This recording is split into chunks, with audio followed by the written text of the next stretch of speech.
Hello दोस्तों। आपको होपकास्ट के इस नए एपिसोड में आपका फिर से स्वागत है। मैं Deependra Chaubey, founder hope consultants. 18 नवंबर 2021 इम्प्लीमेंटेशन एजुकेशन डेट है उसका। 22 नवंबर 2021 यह वह दिन था जब विदेश में मेडिकल की पढ़ाई करने के लिए क्षेत्र में एक नया दिशा और दशा तय करने वाला था। आखिर ऐसा क्या हुआ था उस दिन कि उसके बाद रातों रात कई देश अपने करिकुलम बदलने लगे। यहाँ तक कई देशों ने अपना कोर्स ड्यूरेशन तक ही चेंज कर दिया। हाँ, वह दिन था एफएमजीएल आने का, जिसने एमबीबीएस अब्रॉड के फील्ड में कई बदलाव लाया। इस रेगुलेशन के लाने के पीछे की जो असली कहानी है, मेडिकल फील्ड में बदलाव लाना और समाज को, देश को एक अच्छा बेहतरीन डॉक्टर देना। हम इस एफएमजीएल के बाद इंडियन एम्बेसी जो अब्रॉड में है, कई इंडियन एम्बेसीज ने अपना एडवाइजरी जारी करना भी शुरू कर दिया। यह सब कुछ तब हो रहा था जब एमबीबीएस अब्रॉड के क्षेत्र में अलग अलग सबकी अपनी अपनी राय थी, सबकी अपनी अपनी इंटरप्रिटेशन था। हमने अपने पिछले कास्ट में एफएमजीएल और स्क्रीनिंग टेस्ट रेगुलेशन में क्या सिमिलरिटी है और क्या डिफरेंसेस है उसके बारे में भी बात किया है। साथ ही इंडियन एम्बेसीज के जो अलग अलग एडवाइजरी है उसके ऊपर एक ओवरव्यू देने का कोशिश किया है। आप चाहें तो हमारे कास्ट में उसको देख सकते हैं। और इसी संबंध में, इसी सिलसिले में आज जिस टॉपिक पे, जिस एपिसोड पे हम लोग बात करने जा रहे हैं, वह टॉपिक काफी चुनिंदा टॉपिक में से एक है, MBBS in Uzbekistan. MBBS in Uzbekistan में पढ़ाई करने के लिए काफी बच्चे आज के डेट में उज्बेकिस्तान की तरफ जा रहे हैं। और क्या इसको जानने की कोशिश करेंगे कि उज्बेकिस्तान में जो एमबीबीएस की पढ़ाई है वो कितना हद तक सही है, कितने हद तक एफएमजीएल को मीट करता है, और इंडियन एम्बेसी का जो एडवाइजरी है उस पे कहाँ तक खरा उतरता है। अगर अभी तक आप इस चैनल को सब्सक्राइब नहीं किए हैं तो प्लीज इस चैनल को सब्सक्राइब कर ले और घंटी बजा। आज MBBS in abroad, MBBS in Uzbekistan में बात करने के लिए मेरे साथ दो बेहतरीन गेस्ट भी शामिल होंगे। समझने की कोशिश करेंगे उन एक्सपर्टों से कि क्या एमबीबीएस उज्बेकिस्तान हमारे भारतीय छात्रों के लिए, न कि और भी देशों के छात्र के साथ में, कितना हद तक सही है। क्या उसके करिकुलम कितने अच्छे हैं, क्या इंडियन करिकुलम से मैच होता है, क्या कोर्स ड्यूरेशन है वहाँ की, लाइसेंस की क्या व्यवस्था है, और गवर्नमेंट का लोकल लॉ उस पर क्या बातचीत करती है और क्या बताने की कोशिश करती है। हमारे बच्चे उज्बेकिस्तान में अगर हैं तो क्या वो सेफ हैं, क्या सिक्योर्ड हैं, क्या एमबीबीएस की डिग्री लेके जब घर वापस आएंगे तो क्या उनकी डिग्री इंडिया में वैलिड होगा। हम दोनों अपने एक्सपर्ट का इंट्रोडक्शन दूं उससे पहले मैं आपको एक ओवरव्यू दे देता हूं जो रूल्स रेगुलेशन में एमबीबीएस इन उज्बेकिस्तान को लेके अभी तक क्या क्या डेवलपमेंट हुआ है। आपको मैं बता दूं, एमबीबीएस उज्बेकिस्तान को लेके पहली दफा इंडियन एम्बेसी उज्बेकिस्तान को मेल किया गया था 1 सितंबर 2022, जिसका जवाब कुछ नहीं आया। 3 सितंबर 2022 जिसका जवाब आया लेकिन उसमें कुछ नहीं था। 5 सितंबर 2022 उसका भी जवाब विदाउट क्लियरिफिकेशन आया था। 5 अक्टूबर 2022 रिमाइंडर मेल किया गया था। फिर 6 अक्टूबर 2022 को मेल रिसीव हुआ लेकिन उसमें कोई भी क्लियरिफिकेशन नहीं था। उसमें सिर्फ इतना ही बात कही गई थी कि हमने अथॉरिटी को मेल किया है, लिखा है, जैसे ही हमारे पास इंफॉर्मेशन आएगा आपको हम अपडेट करेंगे। 7/10/2012 को भी मेल किया गया था लेकिन उसका आंसर नहीं आता है।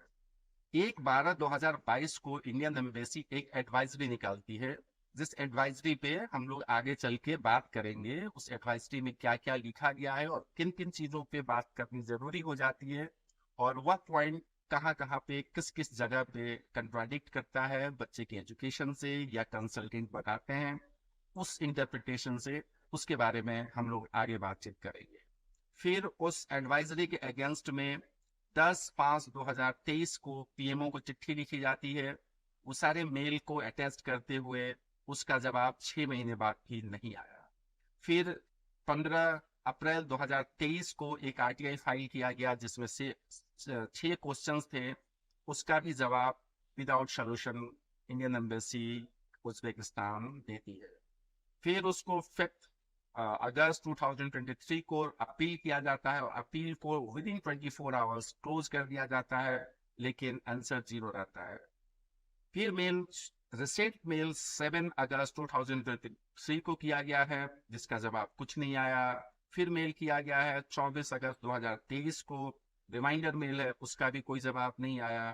फिर मेल किया गया है 25 अगस्त 2023 को, उसका भी जवाब नहीं आया। और रिसेंटली एक मेल जो ट्रांसफर से रिलेटेड है, उसमें भी 5 क्वेश्चन फ्रेम किया गया था, जो 29 दिसंबर 2023 को किया गया है इंडियन एम्बेसी को। अभी तक उसका मेल नहीं आया है। तो चलिए हम बातचीत को इसी पॉइंट पे, इसी टॉपिक पे अपने आप को रखते हुए आगे बढ़ाएंगे। और हमारे जो 2 एक्सपर्ट हैं, काफी सीनियर हैं और इस फील्ड के काफी जाने माने लोगों में से एक हैं। तो पहला जो हमारे गेस्ट हैं मिस्टर रविंद्र कुमार सिंह हैं, जो एक्सिस इंस्टीट्यूट इंटरनेशनल एजुकेशन के मैनेजिंग डायरेक्टर हैं।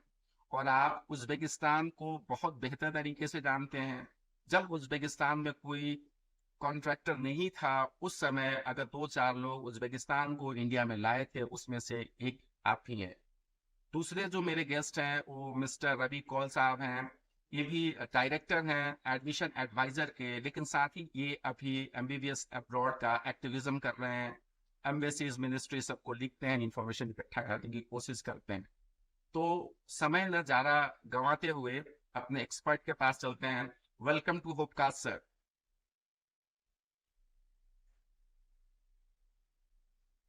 तो सर, आज का टॉपिक मेरा है एमबीबीएस इन उज्बेकिस्तान। तो आपसे बेहतर एमबीबीएस इन उज्बेकिस्तान को बताने के लिए मेरे पास कोई किस्म नहीं मिला। और आपको एक चीज और बता दूं, कई अलग अलग ग्रुप में, जिसमें कंसल्टेंटों के नंबर्स अप्रोक्सीमेटली 1800 के आसपास है, इसको कास्ट करने से 24 घंटे पहले मैंने लिखा था कि अगर आप उज्बेकिस्तान के कॉन्ट्रैक्टर हैं, कंसल्टेंट हैं या एक्सपर्ट हैं, तो प्लीज आप आइए एज ए गेस्ट स्पीकर और आप उज्बेकिस्तान के बारे में हम लोग से बात कीजिए। हो सकता है आपके कई इंफॉर्मेशन से कई बच्चे, कई पेरेंट्स लाभान्वित हो जाए और उनके जीवन में एक चमक दमक पड़ने लगे। लेकिन कोई आने के लिए तैयार नहीं हुआ। सर, आपने समय दिया, इसके लिए बहुत बहुत शुक्रिया। तो सर, सबसे पहले शुरू करते हैं रविंद्र सर आपसे ही। एमबीबीएस उज्बेकिस्तान ऐसा क्या है जो इंडियन बच्चे इतने इंटरेस्टेड है, और मैक्सिमम बहुत सारे बच्चे एमबीबीएस को ज्वाइन कर रहे हैं उज्बेकिस्तान में, ऐसी क्या खासियत है? जी, पहले तो बहुत बहुत धन्यवाद मुझे एक मौका देने का, अपने विचार यहाँ प्रकट करने का, इन्फॉर्मेशन शेयर करने का, क्योंकि ये मुझे लग रहा है कि ऐसा प्लेटफॉर्म है जिससे अपनी आवाज हम सब लोगों तक पहुंचा सकते हैं। और ये क्लैरिफिकेशंस जो आप मांग रहे हैं, वो बहुत सारे चीज हमारे पास भी क्वेश्चंस आते हैं, और उतने क्वेश्चंस का आंसर हम एक साथ नहीं दे पाते, तो इस प्लेटफॉर्म के जरिए हम भी दे पाएंगे। अब जहां तक उज्बेकिस्तान की एमबीबीएस एजुकेशन का सवाल है, अब उसको अगर हम कंपेयर करें एफएमजीएल रेगुलेशंस के साथ में, तो ये इसमें काफी हद तक नहीं, पूरा ही खरा उतर रहा है। बच्चों का यहाँ पर जाने का जो मेन मकसद है वो है लाइसेंसिंग। अब यहाँ पर जो 6 साल की एजुकेशन है, उसको करने के बाद जो यहाँ डिग्री मिलती है, वही डिग्री मिल रही है बच्चों को जो लोकल स्टूडेंट्स को मिल रही है। यहाँ पर जैसे बाकी कंट्रीज है, मैं उसमें नाम नहीं लेना चाहूंगा, ड्यूरेशन के साथ में कोई छेड़छाड़ नहीं है। सेम ड्यूरेशन की डिग्री जो लोकल बच्चे ले रहे हैं वही मिल रही है। और डिग्री के इमीडिएटली बाद यहाँ पर जो सिस्टम है, बच्चा प्रैक्टिस करने के लिए, स्टूडेंट जो है वो प्रैक्टिस करने के लिए एलिजिबल हो जाता है एज ए जनरल फिजिशियन या जनरल प्रैक्टिशनर वर्ड ये लोग यूज करते हैं। उसको उस डिग्री के साथ एक अनेक्शर आता है, उसमें एक स्टेट का क्लॉज लिखा हुआ है कि as per this clause of the state you are eligible to work, eligible to practise your profession और take the higher education in the country. ये जो पॉइंट है ये, और इसमें अभी तक कोई लाइसेंसिंग एग्जाम नहीं है। जो जो एक बहुत बड़ा क्वेश्चन मार्क बच्चों के लिए आया था कि हम लाइसेंसिंग एग्जाम देना पड़ेगा, हम उसे क्लियर करेंगे या नहीं करेंगे, या किस लैंग्वेज में होगा। तो बच्चा अभी अपनी पूरी एजुकेशन कर रहा है, इंग्लिश मीडियम में कर रहा है, और उसके बाद में उसको लाइसेंसिंग के लिए कोई स्ट्रगल नहीं करनी पड़ रही है। तो ये सबसे बड़ा फैक्टर मैं समझता हूँ यहाँ पर आने के लिए बच्चों का, कि यहाँ पर अट्रैक्शन बच्चों का बढ़ रहा है as compare to other countries. Okay sir, ये बताइए कि एफएमजीएफ के आने से पहले उज्बेकिस्तान में जो कोर्स ड्यूरेशन था वो 5 इयर्स था। इस तरह से प्रमोशन इंडियन मार्केट में होते थे। और सडनली एफएमजीएल के आने के बाद और वहाँ का प्रेसिडेंट एक डिग्री जिसको एमबेसी ने कोट किया है, वो 2022 का है। उसमें प्रेसिडेंशियल डिग्री में ये कहा गया है कि यहाँ का जो जनरल मेडिसिन का डिग्री होगा वो 6 ईयर होगा। तो एफएमजीएल के पहले 5 इयर्स और एफएमजीएल के बाद 6 ईयर, ऐसा क्यों हो गया? इसके पीछे क्या मजबूरियां थी या क्या रूल्स थे? सर, जब 2019 में जब इंडिया से स्टूडेंट्स, इंटरनेशनल स्टूडेंट्स इन्होंने लेने शुरू करे, तो उस वक्त में इन्होंने कोर्स इंट्रोड्यूस किया। कई दो तीन यूनिवर्सिटियां उस टाइम चल रही थी, अभी तो सारी यूनिवर्सिटीज ऑपरेशनल है, कुछ ही यूनिवर्सिटी इंडिया से या दूसरे कंट्री से स्टूडेंट्स ले रहे थे। तो उन्होंने एक 5 ईयर का एमबीबीएस कोर्स इंट्रोड्यूस किया और उसको अप्रूवल के लिए भी मिनिस्ट्री में डाला गया कि इसका अप्रूवल इस कोर्स का मिले फॉर इंटरनेशनल स्टूडेंट्स। और at the same point of time हम लोगों ने अप्रोच किया इंडियन एम्बेसी को कि सर इसका क्लैरिफिकेशन दीजिए कि क्या ये वैलिड रहेगा इंडिया में, ये कोर्स हमारे को एक्सेप्टेबल है कि नहीं, और ये कोर्स वैलिड है कि नहीं। तो उसमें भी एक क्लैरिफिकेशन हमारे को इंडियन एम्बेसी से भी आया, जो कि उज़्बेकी लैंग्वेज में था, लेकिन उसका जब हमने इंग्लिश में ट्रांसलेट किया तो उसमें यह था कि यहाँ पर 2 कोर्सेज हैं, 5 year MBBS course for Indian students and 6 year MD course for local students. इस तरह से क्लैरिफिकेशन आया था। तो ये तब तक चलता रहा जब तक अप्रूवल का फाइनल स्टेज नहीं आया, लेकिन फाइनली यहाँ की प्रेसिडेंशियल डिक्री जो फरवरी 22 में आई, उन्होंने ये बोला कि जो हायर एजुकेशन सिस्टम है मेडिकल का, वो यहाँ पर it will continue to be 6 years and will not allow any course to be 5 years. तो जो 5 साल का एमबीबीएस कोर्स था वो डिस्कार्ड हो गया, और सारे जो बच्चे एटलीस्ट जितने स्टूडेंट्स हमारे साथ में हैं वो सब 6 ईयर के कोर्स में कन्वर्ट होकर के अब वो 6 ईयर की जनरल प्रैक्टिस डिग्री मिल रही है। इसका एफएमजीएल रेगुलेशन से कोई डायरेक्ट कनेक्शन नहीं है। इसका जो है वो ये पेंडिंग अप्रूवल था, जो कि बाद में प्रेसिडेंशियल डिग्री के बाद उसका फाइनल हो गया। तो ये कोइंसिडेंस ही है कि प्रेसिडेंट ये एफएमजीएल रेगुलेशंस के बाद में ये आया। ये पहले से ही हमें लगने लगा था कि ये 5 ईयर कोर्स जो है वो नहीं रहेगा, और हमने अपने बच्चों को सबसे प्रिपेयर करना शुरू भी किया। ओके सर, एक चीज ये बताइए, जो 6 ईयर जो इंडियन एम्बेसी अपने एडवाइजरी में भी लिखा है कि Indian student are fully enrolled in 6 year, ठीक है ना?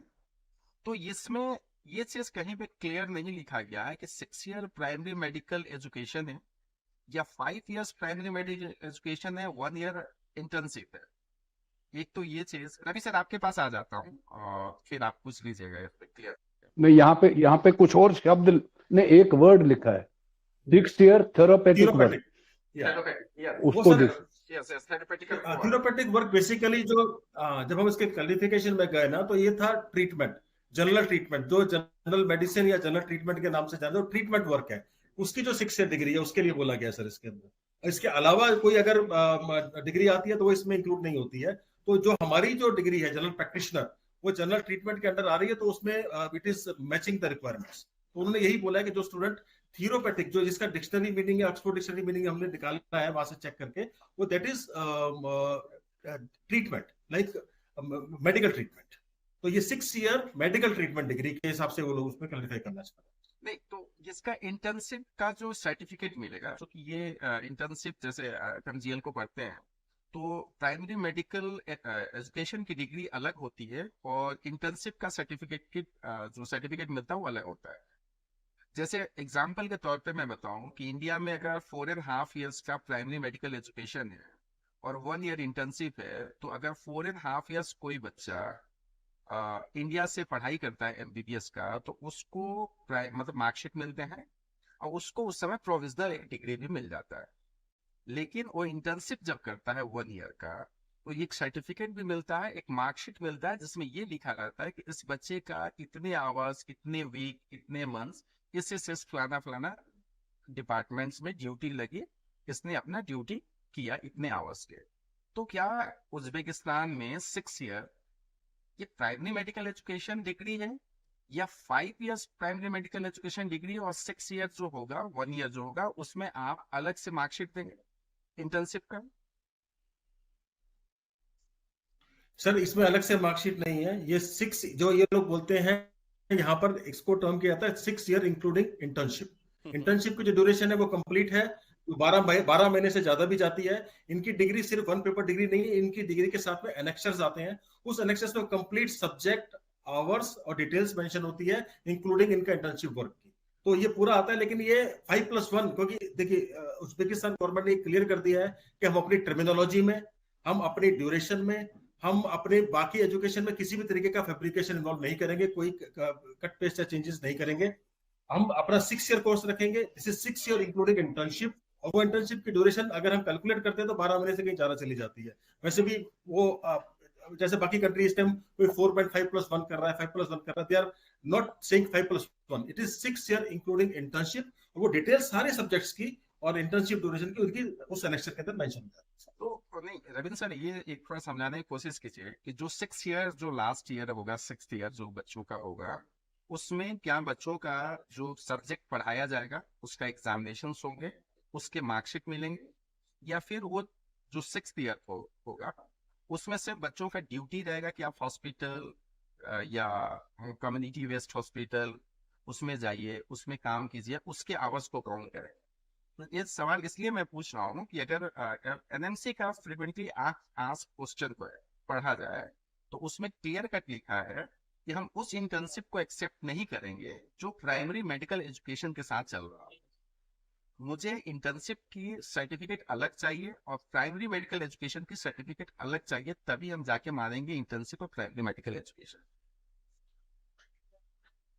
सर इसके बारे में जब हमने डिस्कशन किया तो वहां पर हमने हमारे को जो आंसर्स वहां से मिला मिनिस्ट्री ऑफ हेल्थ से और जो हमारी यूनिवर्सिटीज है उनके साथ, उन्होंने यही कहा कि हम अपने सिस्टम को चेंज नहीं करेंगे, इंटर्नशिप हमारी रहती है एजुकेशन के साथ, लेकिन क्योंकि आपकी जो यूनिवर्सिटीज हैं, आपकी जो इंडिया में सॉरी एनएमसी जो है, उसकी ये रिक्वायरमेंट है कि वही डिग्री आप हमारे स्टूडेंट्स को देंगे जो डिग्री अपने लोकल स्टूडेंट्स को दे रहे हैं।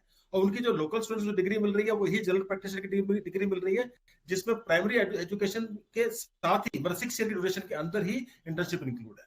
तो वो उसको सेपरेट नहीं कर रहे हैं, वो साथ साथ ही उसको लेकर के चल रहे हैं।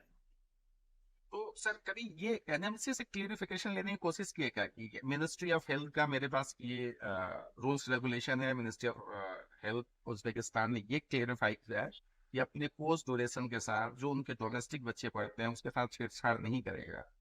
आपका एफएमजीएल और फ्रिक्वेंटली आस्क्ड क्वेश्चन में जो चीज लिखा है वो चीज वहां पे मैच नहीं हो रहा है, तो क्या हम हमारे मतलब उस देश से जो बच्चे पढ़ाई करके आएंगे उनकी डिग्री वैलिड होगी?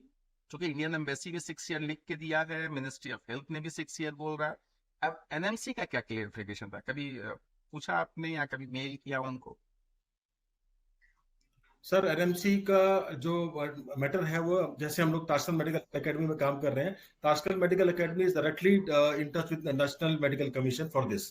अब वो क्या क्लैरिफिकेशन और क्या डिटेल निकल के आता है वो जब इनका फाइनल हो जाएगा, लेकिन एनएमसी जैसे हम जानते हैं वो सीधा जवाब वहां से कहीं मिलता नहीं है। हम लोगों ने भी कोशिश की लेकिन सीधा नहीं मिला। आप देखिए Tashkent medical academy ministry of health of Uzbekistan जो उनसे डेलिब्रेशंस कर रहे हैं उसके साथ क्या नतीजा निकल करके आता है मिनिस्टर लेवल पे या एकेडमी लेवल पे, उसका फिर हम सब लोगों के सामने रखेंगे क्या है। ये भी हम रेगुलर टच में है कि भाई इसका भी हमें प्रॉपर क्लैरिफिकेशन आ जाए ताकि हमारे पास कोई ऐसी इवेंट बर्स्ट ना रहे किसी भी चीज की। रवि सर, आपने बहुत सारा मेल किया है और बहुत सारे ऐसे बच्चों के संपर्क में भी हैं, क्या आपके मन में उज्बेकिस्तान को लेके कोई सवाल है? उज्बेकिस्तान की डिग्री के ऊपर कोई क्वेश्चन मार्क है या उज्बेकिस्तान की डिग्री सही है? ये देखिए इसमें जो है एनएमसी ने भी, अभी मैंने आपको व्हाट्सअप भी किया, एक ईमेल आया है, मैंने जो एनएमसी को लिखा था उसमें उन्होंने क्लियर कट लिखा है कि integrated internship is not valid in India, जिसके लिए रशियन कॉलेजेस भी अप्रोच कर रहे हैं एनएमसी को।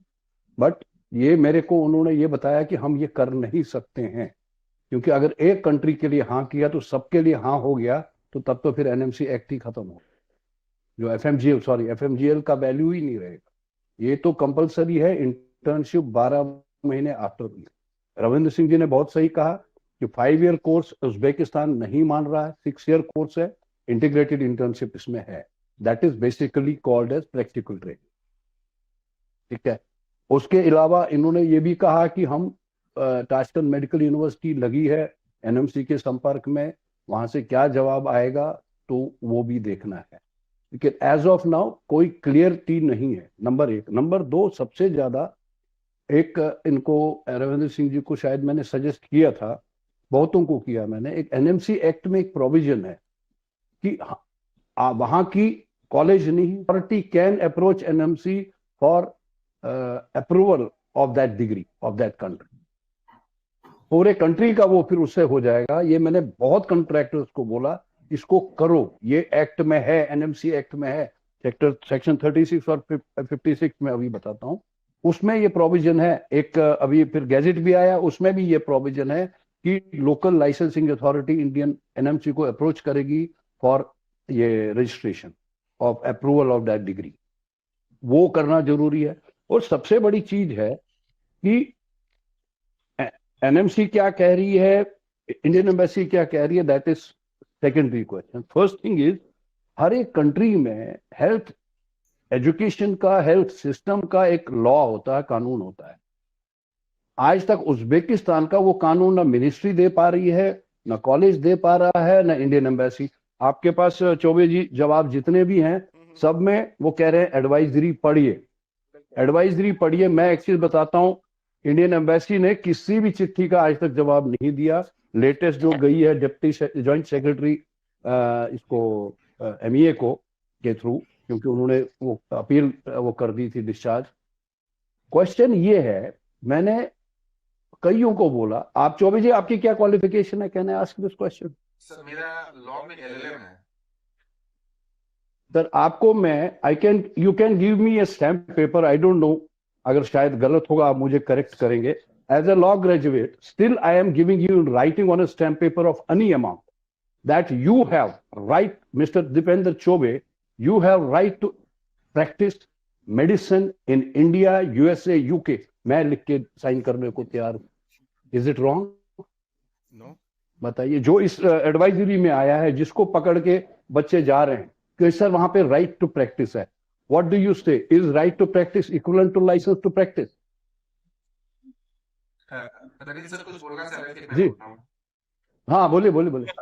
हाँ जी सर, मैं यही बताना आपको चाह रहा हूँ सर। बेसिकली अभी एक आपका पहला मुद्दा था कि वहां की जो लाइसेंसिंग बॉडी है वो अप्रोच करे हमारी एनएमसी को और उससे क्लैरिफिकेशन ले। सर एट प्रेजेंट वहां पर एज सच, जैसे हमारे यहाँ पे नेशनल मेडिकल कमीशन है, ऐसी कोई लाइसेंसिंग बॉडी नहीं है। ये सब कुछ मिनिस्ट्री ऑफ हेल्थ से ही कंट्रोल होता है और ये मिनिस्ट्री ऑफ हेल्थ के थ्रू ही एनएमसी के साथ डेलिब्रेशन चल रही है। They can approach. हाँ ठीक है सर, तो वो लोग ऑलरेडी उनको अप्रोच कर रहे हैं, क्लैरिफिकेशन लेके आएंगे। अच्छा, अब नेक्स्ट जो सर ने ये मुद्दा उठाया कि सर नेक्स्ट वाला क्वेश्चन क्या था, आपको दोबारा बताएंगे? जो last, right to practice. Right to practice. अब सर क्या है कि क्योंकि यहाँ पर कोई लाइसेंसिंग बॉडी नहीं है, ठीक है सर, और वहां पर आप जब वहां पे अपनी 6 ईयर की general practitioner degree as a specialisation in general medicine, मतलब वो जो डिग्री लिख के आती है वो डिग्री है bachelor degree specialisation in general medicine, qualification as general practitioner. तो वो उस डिग्री जब आप ले लेते हैं तो उस डिग्री के बाद आप directly you are eligible to practise there. क्योंकि वहां पे लाइसेंसिंग बॉडी नहीं है तो हम लाइसेंसिंग वर्ड यूज नहीं कर सकते, but you are a general practitioner of that country and you can do that practice as well as you can take up the profession of medicine. That is clearly defined in the law. वो एक मैं clarification के लिए degree की copy और वो आपके जो एनेक्शर्स है उसके मैं आपको भेज दूंगा, उसमें सब नहीं, मुझे ये नहीं, आप कह रहे हो ना ये वहां के लॉ में है, लॉ कहाँ पे है? लॉ की कॉपी मिल सकती है, वहीं से तो सारा कुछ क्लियर हो जाएगा। एक सेकंड सर, वहां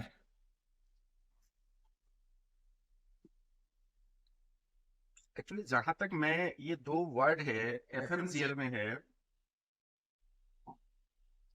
ठीक है था, और इसमें है एफएमसीएल क्या बात करता है लाइसेंस के बारे में, लाइसेंस टू प्रैक्टिस की बात करता है, और जो इंडियन एम्बेसी के एडवाइजरी में है राइट टू प्रैक्टिस है। तो ये दोनों का अगर लीगल मीनिंग लिया जाए तो राइट टू प्रैक्टिस और लाइसेंस टू प्रैक्टिस, ये दोनों में काफी डिफरेंसेस है, बहुत बड़ा डिफरेंस है, बहुत डिफरेंस। जैसे एग्जांपल के तौर पे, अरे सर चौबे जी, जैसे एग्जांपल के तौर पे, बोलिए। मैं किसी रिकॉग्नाइज्ड इंस्टीट्यूशन से मैंने लॉ की पढ़ाई की, ठीक है, अब लॉ की पढ़ाई की है, ये मेरे पास राइट है, राइट टू प्रैक्टिस है मेरे पास, मैं हाई कोर्ट में, डिस्ट्रिक्ट कोर्ट में, सुप्रीम कोर्ट में कर सकता हूँ, लेकिन वो कब करेंगे? अब मुझे लाइसेंस टू प्रैक्टिस, मुझे किसी बार काउंसिल में रजिस्टर्ड होना पड़ेगा, वो चाहे एग्जाम देके होना पड़ेगा, या पहले जो लोग थे विदाउट एग्जाम होता था, लेकिन जब तक हमारे पास लाइसेंस टू प्रैक्टिस नहीं होगा, मैं एबल नहीं हूं किसी भी कोर्ट में जाकर प्रैक्टिस करने के लिए। हाँ बोलिए। और लाइसेंस टू प्रैक्टिस के लिए लाइसेंस का क्राइटेरिया आप फुलफिल करने चाहिए, whether it is medical, whether it is law, बिल्कुल बिल्कुल। मेडिकल में है कि अगर कोई इंडियन बच्चा है, +2 किया है, साइंस में नीट क्वालिफाई है, एमबीबीएस कर हम्म लिया, राइट टू प्रैक्टिस उसको इंडिया में है, लेकिन वो तब तक प्रैक्टिस नहीं कर हम्म सकता है जब तक उसको मेडिकल मतलब स्टेट मेडिकल काउंसिल या एनएमसी एनएमसी में उसका रजिस्ट्रेशन ना हो। राइट टू प्रैक्टिस जी सर, इसमें रजिस्ट्रेशन मैं तब होगा। आपको हाँ इंटरफेयर करता हूँ सर। बेसिकली क्या है, जो उज्बेकिस्तान का सिस्टम है, यहाँ पर कोई सेपरेटली लाइसेंसिंग बॉडी नहीं है, और ना ही यहाँ पर कोई लाइसेंस यहाँ पर दिया जाता है। यहाँ की डिग्री एक तरह लाइसेंस के लिए यूज होती है। और इसमें मैं रेफर करूंगा, आप 4 मार्च का सर्कुलर है हमारा नेशनल मेडिकल कमीशन का। इसमें जो पॉइंट नंबर 6 एंड सब सब सब क्लॉज इसकी 1 है, उसमें 4 ये भी लिखा मार्च। है। हाँ, 4 मार्च का है सर। हम्म तो इसमें ये मेंशन कर दो, थोड़ा क्लैरिफिकेशन उन्होंने दिया है कि क्या क्या रिक्वायरमेंट रहेंगे। उसमें लिखा है the medical qualification oblique degree must be registrable to practise medicine in the respective jurisdiction of the country. तो 4 अगर वहां मार्च, एक second guidelines for registration of foreign medical graduate. जी सर, जी सर, हाँ हाँ हाँ हाँ, क्या लिखा है? पॉइंट नंबर 6 सब पॉइंट 1।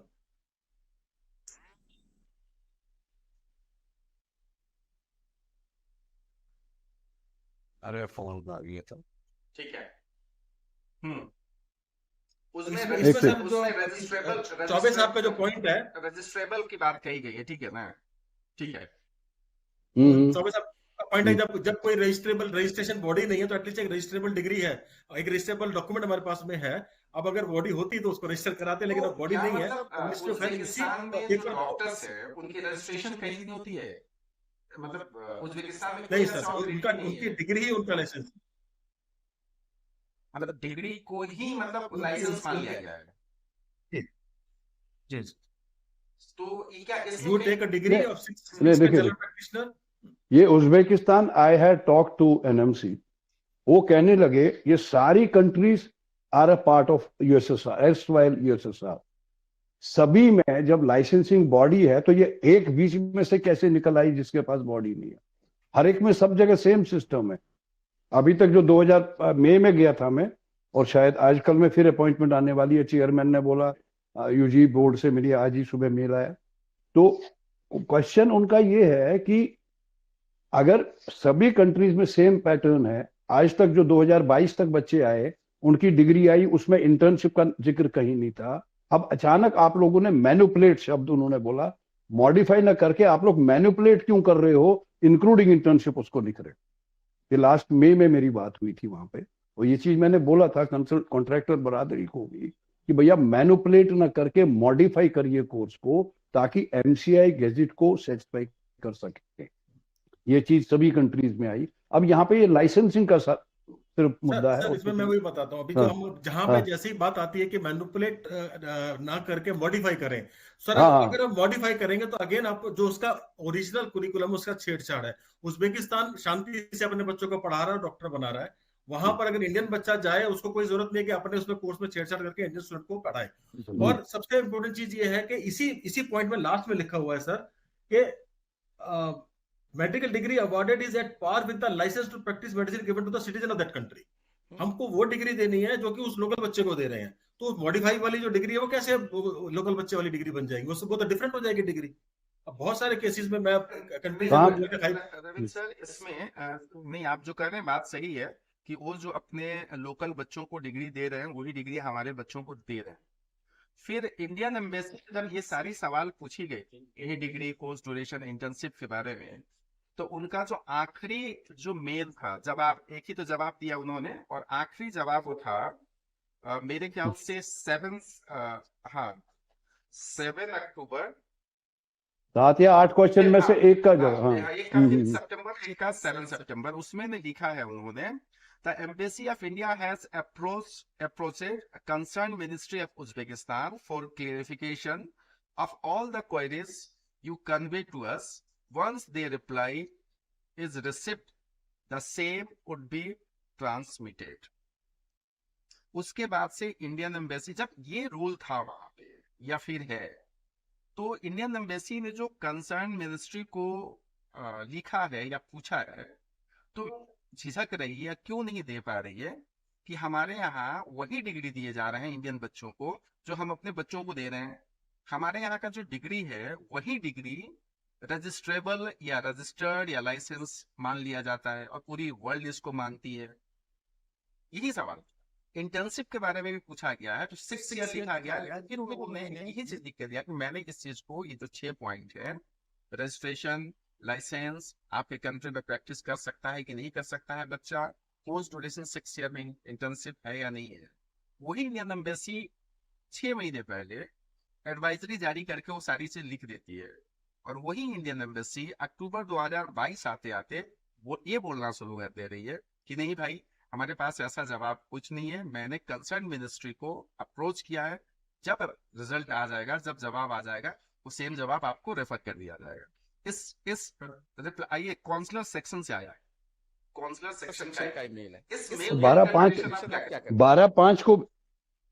12/5 को भी हर सवाल का जवाब दे रहा है, information not available with mission. हाँ, हर सवाल के सामने यही 12/5 वाली में उन्होंने एक जवाब दिया है जो आपको 1 दिसंबर कि- 2022 वाला जो उनका एडवाइजरी है उसको उन्होंने दे दिया। उसके बाद बोला कि कोई इन्फॉर्मेशन मेरे पास नहीं है, कोई इन्फॉर्मेशन नहीं है, लेकिन इसके अलावा कुछ नहीं। सितंबर में उन्होंने कहा है, हमने मिनिस्ट्री से पूछा है, और जैसे जवाब आएगा, जैसे इसका रिप्लाई आएगा, मैं आपको भेजूंगा।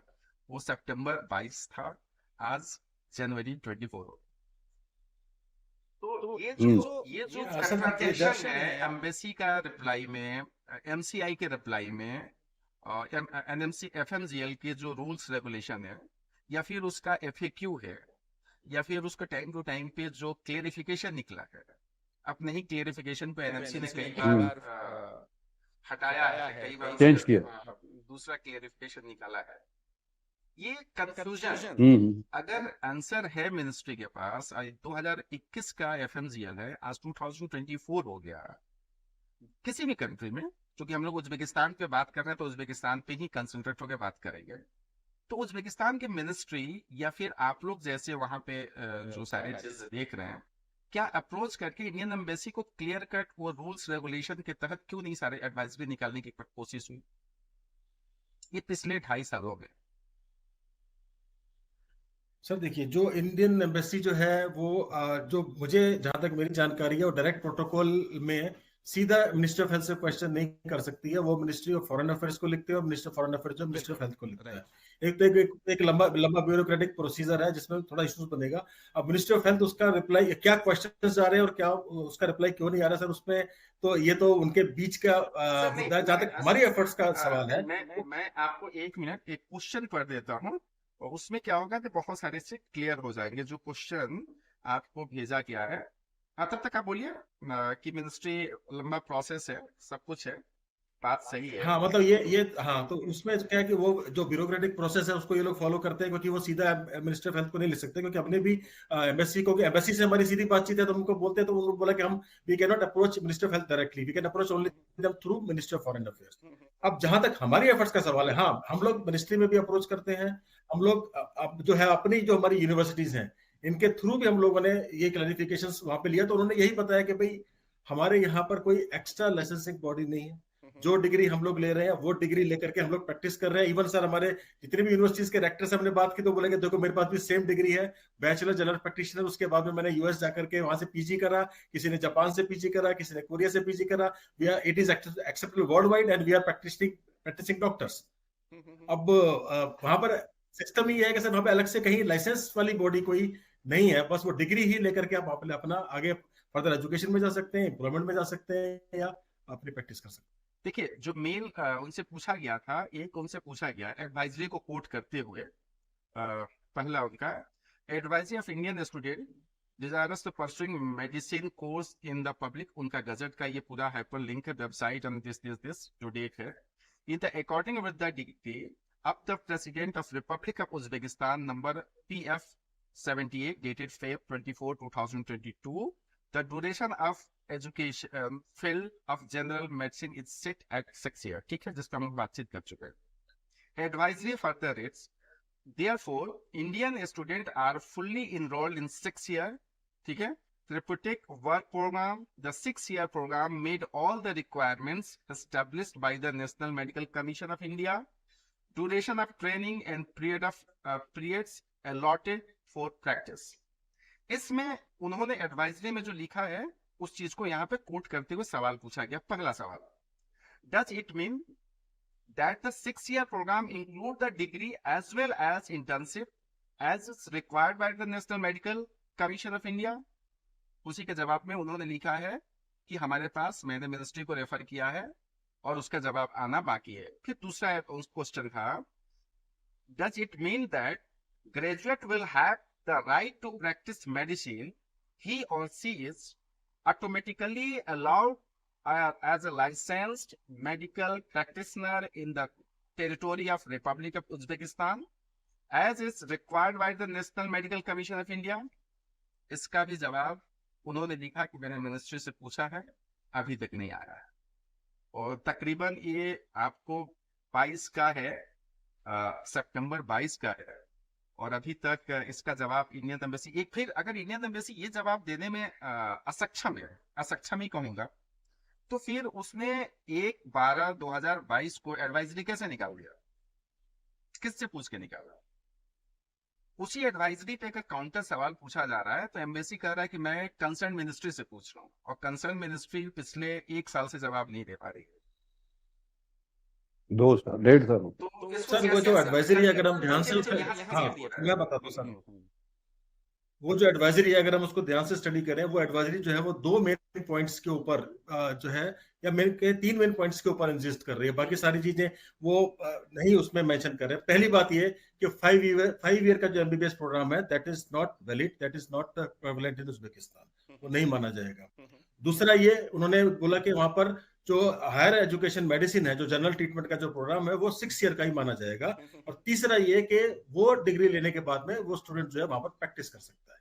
ये अभी 3 पॉइंट्स के बाद प्रैक्टिस कर सकता है, कहाँ लिखा है यहाँ पे? सर उसको हम अगर नहीं सर, नहीं sir, right to practice is something different. मैं पढ़ता हूँ उसको, जो 1 दिसंबर 2022 को लिखा गया। एक तो डिग्री के बारे में लिखा गया जो क्लियर है, 6 ईयर का होगा, इसमें इंटर्नशिप का जिक्र नहीं है। इंटर्नशिप वहां पे है या नहीं है इसमें इंक्लूड, इंडियन एम्बेसी इसको क्लियरिफाई नहीं कर पाया। जो आगे लिखा गया है उसमें जो लिखा गया है सब कुछ ठीक है। Doctor, after completing his educational programme the graduate will have the right to practise medicine in the territory of the republic of Uzbekistan. अब यहाँ पे हो गई सवाल, पॉइंट नंबर 4 में लिखा है, पॉइंट नंबर 4 यहाँ पे 2 चीजें आती है चौबे जी, एजुकेशनल प्रोग्राम, क्लिनिकल नहीं है, एजुकेशनल प्रोग्राम मेंशन्ड है। इस चीज को देखिए आप, एजुकेशनल प्रोग्राम है यहाँ पे, they should have verified it from the colleges। हाँ, और इसी दो पॉइंट पे एम्बेसीज को अभी तक कम से कम 14 से 15 मेल किया गया है, कई आरटीआई किया गया है, आरटीआई का अपील तक भी किया गया है, और पीएमओ को भी चिट्ठी दिया गया है। उसके बावजूद भी इसी 2 पॉइंट को इंडियन एम्बेसी ताशकंद अभी तक क्लियरिफाई नहीं कर पाया है। उसका आखिरी जो जवाब था आज से 1.5 साल पहले, तो मैंने कंसर्न मिनिस्ट्री को ये सारी पॉइंट भेजा है, मेरे पास जवाब नहीं है। तो इंडियन एम्बेसी का लेकिन सर अभी जो यही मुश्किल कर दे रहा है बच्चों को और कंसल्टेंटों को और पेरेंट्स को। बहुत आपका मेन पॉइंट है कि राइट टू प्रैक्टिस कहाँ मेंशन्ड है, तो सर क्लियरली मेंशन है ना पॉइंट नंबर 4 में। राइट टू प्रैक्टिस नहीं चाहिए हमें, राइट सर। रविंद्र सिंह जी, मैंने इनको बोला ना अभी चौबे जी को, I can give him in writing on a stamp paper in front of the magistrate that he has right to practice medicine in India, जबकि मुझे पता है वो LLM है। He has right to practice medicine in India, बस। तो is he, क्योंकि unless he satisfied the licensing rules in India, तो उसी तरह से उज्बेकिस्तान में क्या LLM वाला right to practice कर सकता है? नहीं, ये कह रहा है एजुकेशनल प्रोग्राम कंप्लीट करने के बाद you have the right to practice, के बाद he has right to practice medicine in India। यहाँ पे ये मैं वकील, बड़े वकीलों से बात कर चुका हूँ, आई कैन राइट। वो आप इसलिए बोल रहे हैं क्योंकि इंडिया में प्रैक्टिस करने के लिए एक लाइसेंस की जरूरत है अलग से। Licensing body bar council of India है जो लाइसेंस देता है इनको लीगल प्रैक्टिस करने की, और मेडिकल काउंसिल ऑफ एनएमसी है इंडिया में जो आपको लाइसेंस देता है। अब वहां पर वो फ्रेमवर्क ही नहीं है लाइसेंसिंग बॉडी का, तो लाइसेंस के लिए कहाँ अप्रोच करेंगे? सीधा राइट टू प्रैक्टिस दिया, मैं बता डिग्री करेक्ट। मगर मैं यही तो कहता हूँ, why don't you get a document from the health ministry of Uzbekistan, and instead of issuing letters from the universities क्यों नहीं आप गवर्नमेंट से एक चिट्ठी सर्कुलर निकाल रहे हो, भैया they don't have to get any licence? उससे सारा, मैंने आपको पहले भी एक बार फोन करके ये चीज कही थी, why don't you get such a document? भाई लाइसेंस टू प्रैक्टिस अलाउड होगा immediately after getting the degree, completing the degree, और यहाँ पे कोई लाइसेंस अलग से नहीं लेना होगा। वो आप मिनिस्ट्री से क्यों नहीं लिखवाते हो? नहीं सर, क्योंकि we have been approaching ministry, लेकिन मिनिस्ट्री के साथ में हमारा कोई अभी तक रिटर्न क्लैरिफिकेशन इस बारे में नहीं आया। हाँ, इंस्टीट्यूट लेवल पे, एकेडमी लेवल पे हम लोग ये क्लैरिफिकेशन रिटर्न में ले चुके हैं। जबकि मैं आपको बताता हूँ इंडायरेक्टली, ताशकंद मेडिकल एकेडमी के जो रेक्टर है करंट, वो पहले मिनिस्टर ऑफ हेल्थ थे। He was a minister of health and then he joined Tashkent medical academy as a rector. Now, he has given us on letterhead of Tashkent Medical Academy that the student has, after completing the course, the student has right to practice. Sir, इतना He was a minister. ऐसे letter हेडों पे हर country के हर college कुछ ना कुछ लिख के दे रहे हैं। Is that valid in anywhere? No. मैंने इस लेटर की बैकग्राउंड में भी कुछ बोला है। नहीं, वो नहीं It has been signed by someone who was minister of health. Ex minister, he is not minister, he is ex minister. Why doesn't he get it from the ministry? वो वैलिड रहेगा डॉक्यूमेंट। वैसा कुछ document procure कीजिए ना, ठीक है, वो बहुत सही रहेगा। For that already we are following it up. We definitely will get one clarification from them.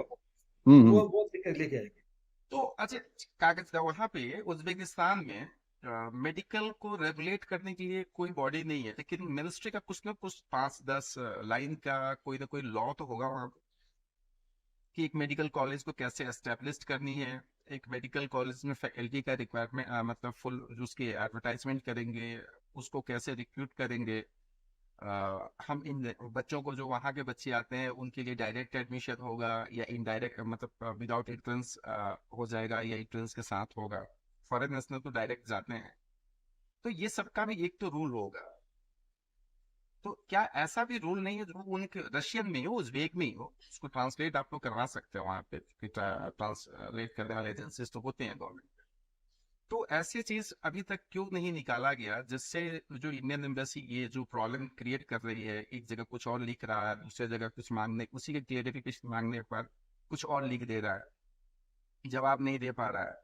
तो इसके पीछे जब सब कुछ देखा जा रहा है तो ये लगता है कि ये कंट्रोवर्सी चीजें हैं, और यहाँ कहीं ना कहीं कुछ चीजें छुप रही हैं, कुछ चीजें छूट रही हैं जो बच्चे के पास, कंसल्टेंट के पास या पेरेंट्स के पास नहीं आ पा रहा है। अगर मान लेते हैं कि आज इंडियन एम्बेसी पिछले 19 से जो बच्चे जा रहे, 21 से जो बच्चे किसी भी कंट्री में पढ़ाई करने जा रहे हैं, और एफएमजीएल के हिसाब से वो कंट्री तो फिट नहीं है। अब इंडियन एडवाइजरी के आधार पे, बिहार पे बच्चे पढ़ाई करने जा रहे हैं, जबकि इंडियन एम्बेसी का जो एडवाइजरी है या एनएमसी का एफएक्यू है या क्लियरिफिकेशन लेटर है, ये कोर्ट में चैलेंजेबल नहीं है।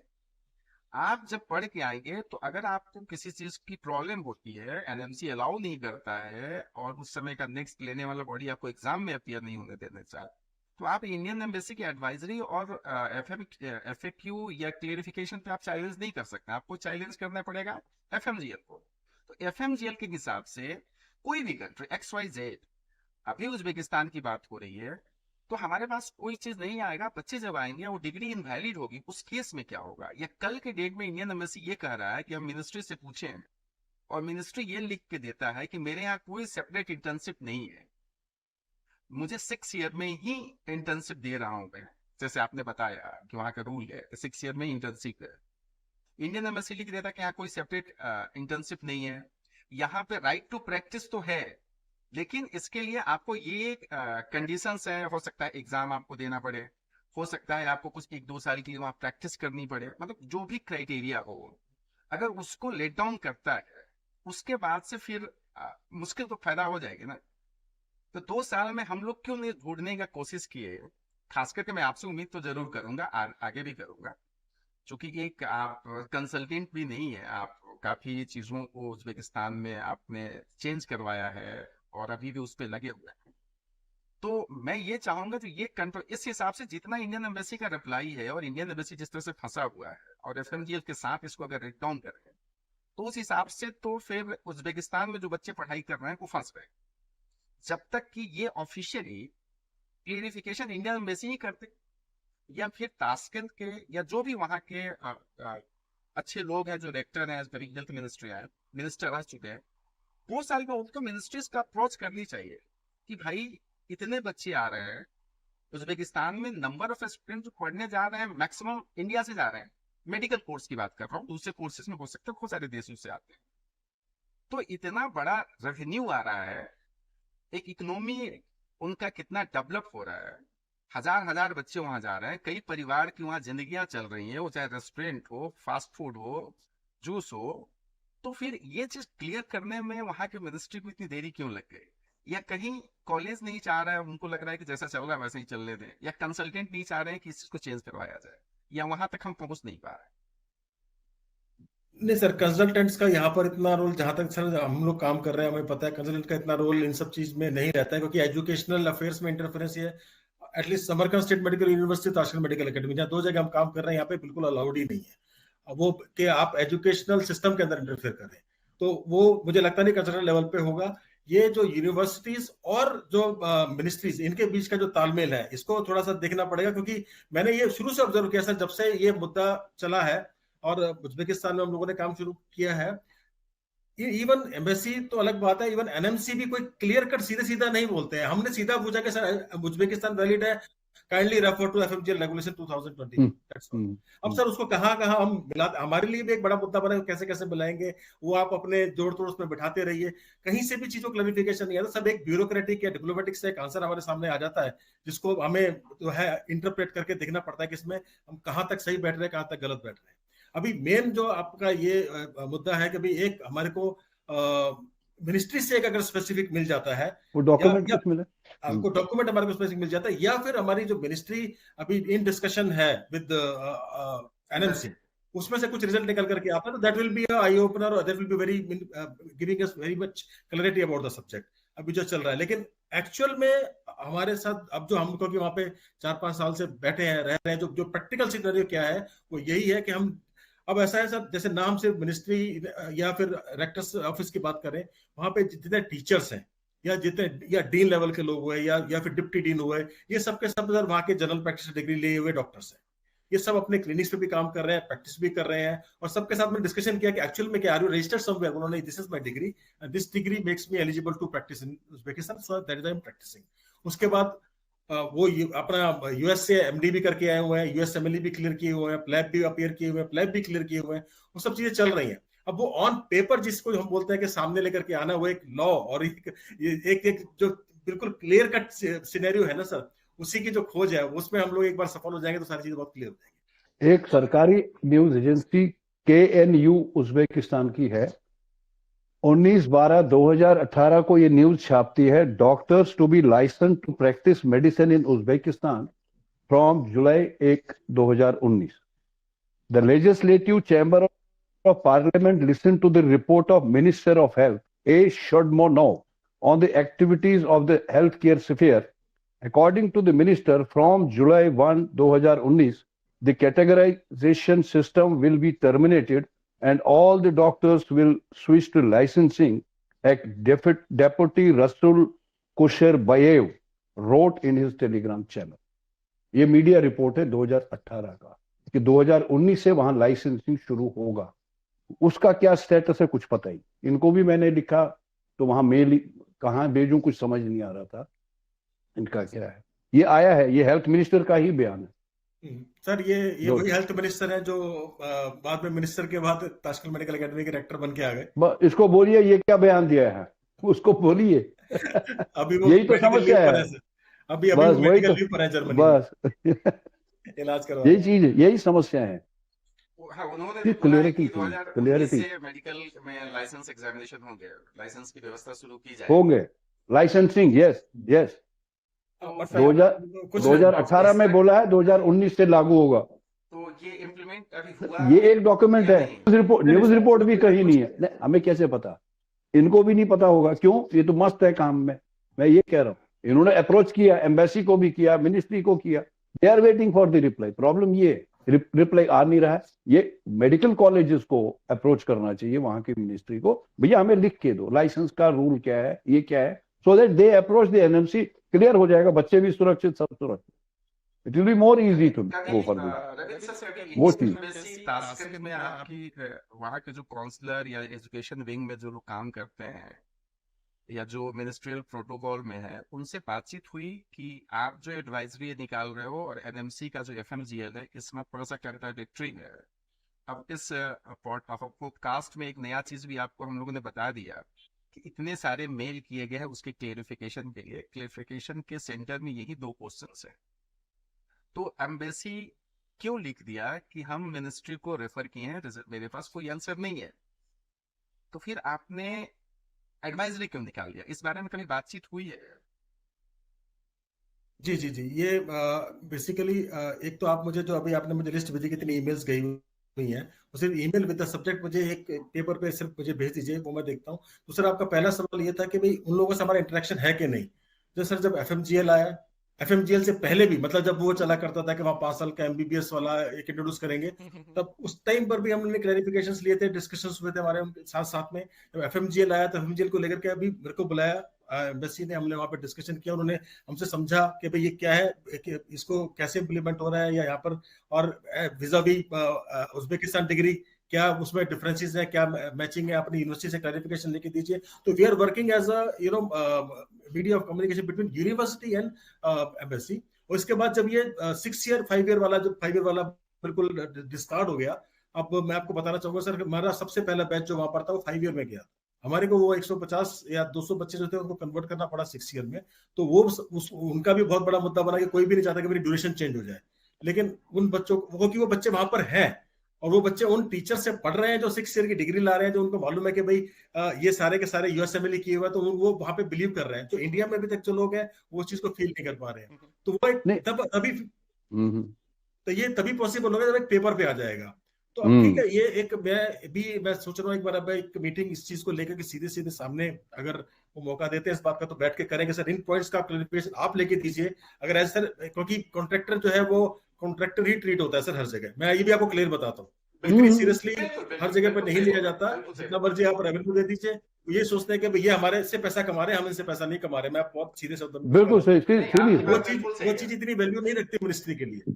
बिल्कुल। तो अगर हम और एक किसी देश से कोई बच्चा आ रहा है उस कंट्री के मिनिस्ट्री के लिए और उसके एजुकेशन रूल्स रेगुलेशन चेंज करने के लिए कोई मतलब नहीं रखता है। उसकी एक साधारण संस्था है, सॉवरेन कंट्री है, उसकी अपने रूल्स है, रेगुलेशंस हैं। अगर आप वहां पे फिट बिल्कुल नहीं होते हैं, आप बिल्कुल अगर आप फिट होते हैं वहां पे आइए, पढ़िए, चाहिए। आपको डिसाइड करना पड़ेगा। जब बहुत ज्यादा इंसिस्ट करके हम अपने वाइस रेक्टर को या अपने रेक्टर को बोलते हैं कि सर ये लिख के दे दीजिए या ये लिखवा के दे दीजिए, तो यही शब्द हमारे पास वापस आते हैं कि भाई अगर आपको लगता है कि फिट नहीं है तो आप उसको। बिल्कुल। तो ये भी हम भी चाह रहे हैं कि चीज को जो है वो मेंटेन करके प्रॉपर तरीके से प्रेजेंट करें। तो अभी और सिर्फ इंडियन बच्चे के लिए कोई भी कंट्री जो सॉवरेन कंट्री है बहुत सारी चीजें अपने रूल्स रेगुलेशन चेंज नहीं कर सकता है। उसको और भी जो फॉरेन अफेयर्स होते हैं उसके भी रूल्स देखने पड़ते हैं। आपको मैं बता दूं रविंद्र सर कि 10 मई 2023 को रवि कौल साहब ने एक प्राइम मिनिस्टर को चिट्ठी लिख दी। सर क्या जरूरत पड़ गई थी कि उज्बेकिस्तान के ऊपर अपना प्राइम मिनिस्टर की चिट्ठी लिख दिया? उसमें सारी की सारी कहानियां हैं जो कम से कम ये है 30 से 35 पेजेस। उसमें आपने जयशंकर जो फॉरेन अफेयर्स मिनिस्टर हैं, उसके बाद एम्बेसी तास्कंद, फिर आपने लिखा है पीएमओ को। ऐसी क्या जरूरत पड़ गई? पूरी आपने पूरे 30-35 पेज की चिट्ठी उज्बेकिस्तान पे लिखी है पीएम को। नहीं, वो जो रिप्लाई नहीं आया है, जो रिप्लाई आया है, जो मेल गए हैं, वो सारी चीजें अटैच। 1 सितंबर से चिट्ठी चल रही है, ये चल रहा है। जब वो वहां से जवाब नहीं दे रहे हैं तो इनको लिखना पड़ा।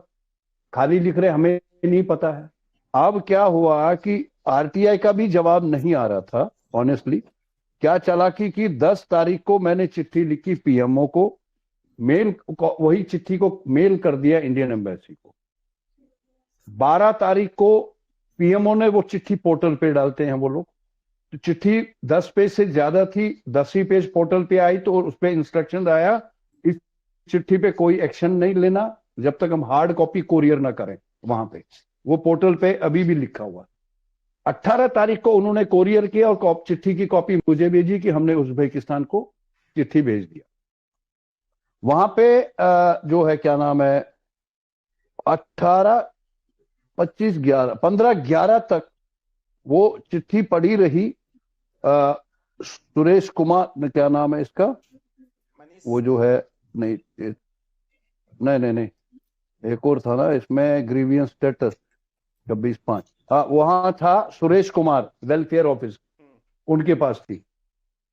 और जवाब ये आता है कि 10 तारीख को जैसे मैंने मेल किया, 12 तारीख को उन्होंने आरटीआई का जवाब दिया है कि हमारे पास इन सवालों का जवाब नहीं है।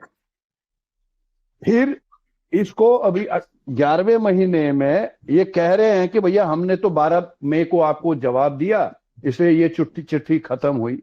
तब जाके मैंने अब ज्वाइंट सेक्रेटरी को वही लिखा, भैया जवाब कहाँ आया, मुझे पास तो आज तक आया ही, इन सवालों का कोई जवाब ही नहीं आया।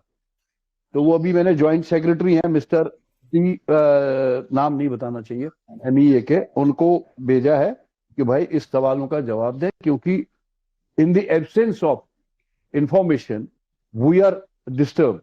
बच्चों को भी परेशानी है, हम एज अ पेरेंट या सिटीजन हमको भी परेशानी है। ये होना चाहिए, क्योंकि अगर डिग्री इनवैलिड होती है तो हजारों करोड़ रुपए का नुकसान गवर्नमेंट ऑफ इंडिया को होगा। वो भी मैंने उनको लिखा है।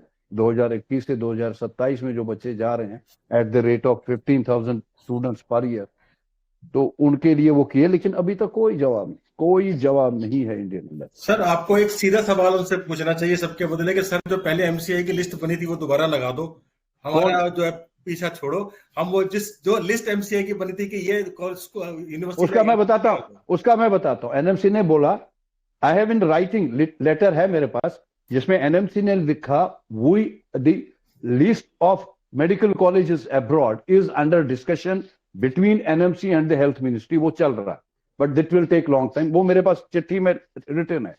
दूसरी चीज उन्होंने बोला, अगर चिट्ठी में, समझिए, मैं लिस्ट लाता हूं, फिर मैं स्क्रीनिंग टेस्ट या नेक्स्ट क्यों लूं? क्योंकि अगर मैं कोई लिस्ट लाता हूं, that means I recognise the degree.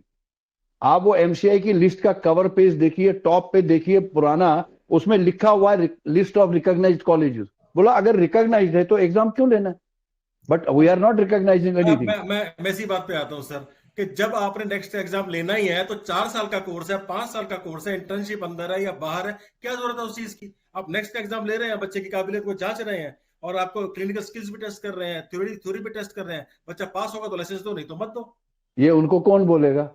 Sir यही तो तो मैं कह रहा हूँ कि वहां जाके बोलना पड़ेगा। ये चीज मैं बोल चुका हूँ, ये सब चीजें, ये सब चीजें। ये जिस लेवल पे हम मिनिस्ट्रीज की, एम्बेसीज की और इनकी बात कर रहे हैं, जिस तरीके से, ठीक है, उसने लॉ अपने FMGL लाया, सब कुछ लाया। इसके पहले भी 2002 में स्प्रिंग टेस्ट रेगुलेशन आया था। कहानी ऐसे ही थी, लगभग काफी सिमिलर कहानियां 2002 से पहले भी चल रही थी, जो 2019 के बाद शुरू हुई है। कहानी यही है।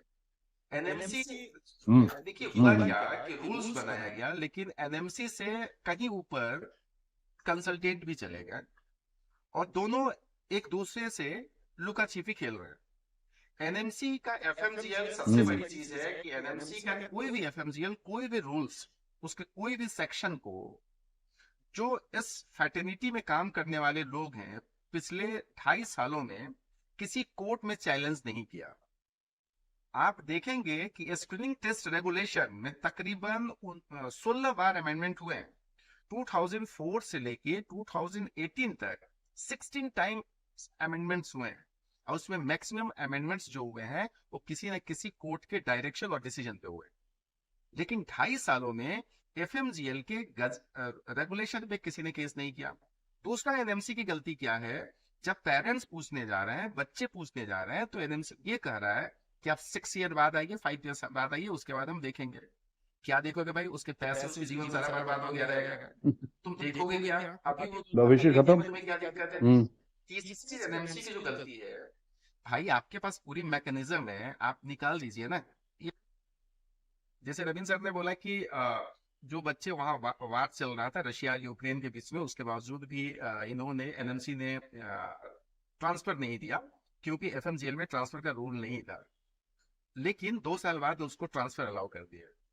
इसमें बच्चे की 2 साल भी गया, उसके पैसे भी गए और टाइम भी गया।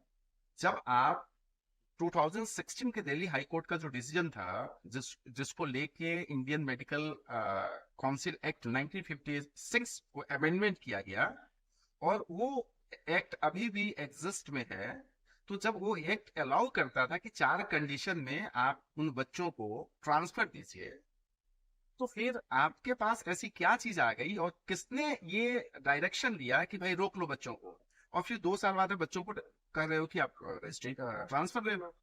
तो एनएमसी का प्रॉब्लम क्या है, अपने आप को इतने वो भी confused, या फिर जो लोग बहुत लॉ ज्यादा मेकर हैं, या तो उनको स्टूडेंट टेस्ट रेगुलेशन को पढ़ लेना चाहिए था अच्छे से, या 2004 से लेके 2018 तक जितने भी अलग अलग हाई कोर्ट्स के या सुप्रीम कोर्ट के डिसीजंस हैं अब्रॉड मेडिकल एजुकेशन के ऊपर, उसको अच्छे से उसके लीगल एक्सपर्ट ओपिनियन ले लेनी चाहिए। आप कुछ भी बनाते जा रहे हैं, अपना ही बिल्कुल। क्लेरिफिकेशन आज देते हैं, 5 दिन बाद उसको विड्रॉ करते हैं, एक नया क्लेरिफिकेशन दे देते हैं। जो चीज आपके देश में एग्जिस्ट नहीं कर रहा है उसको भी आप फॉरेन से डिमांड कर रहे हैं। इंडियन मेडिकल काउंसिल एक्ट को अगर पढ़िए तो इंडियन मेडिकल काउंसिल या एनएमसी के पास ये राइट नहीं है कि किसी भी देश के किसी भी मेडिकल डिग्री को या कॉलेज को जाके इंस्पेक्शन करें और वहां पे ये बोल सके कि आपका लैब ऐसा होना चाहिए, आपकी लाइब्रेरी ऐसी होनी चाहिए।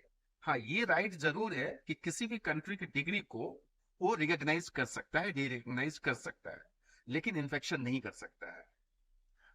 एनएमसी तो गलत हो ही रहा है, लेकिन साथ ही इंडियन एम्बेसी का भी जो बीच बीच में ये एडवाइजरी आ रहा है ना, ये और बच्चों को कंफ्यूज कर दे रहा है, क्योंकि लॉ कुछ और कर रहा है, इंडियन एम्बेसी की एडवाइजरी कुछ और कर रहा है, और ये तीनों दोनों के बीच में जो सफरर है वो है स्टूडेंट। तो इस बारे में आगे जी, बिल्कुल, कंसल्टेंट या एक्सपर्ट को क्या करना चाहिए, क्योंकि हम लोगों ने काफी कोशिश किया कि इसके ऊपर कोर्ट जाएं, लेकिन कंसल्टेंट और इस फैटर्निटी के बीच में इतना ईगो प्रॉब्लम है कि मैं बड़ा हूं तो मेरा इतने बच्चे जाते हैं, तो मैं बड़ा कंसल्टेंट हूं, तो मैं छोटा कंसल्टेंट, तुम छोटे कंसल्टेंट हो। ये यूनिटी बनी नहीं पाई। अगर कभी कोर्ट में जाने की भी बात हुई तो इतनी अपने रेपुटेशन पे बात आ गई, अलग अलग इशू कुछ नहीं है, लेकिन 10 हाई कोर्ट्स में केस फाइल कर दिए गए। उसका सब्सटेंशियल जो फैक्ट होनी चाहिए उस पर कोई केस ही नहीं हुआ। किसी ने कुछ लेके केस कर दिया, किसी ने कुछ लेके केस कर दिया, लेकिन डिसीजन एक ही सब वेस्ट एफएमजी के फेवर में कोई डिसीजन नहीं आया।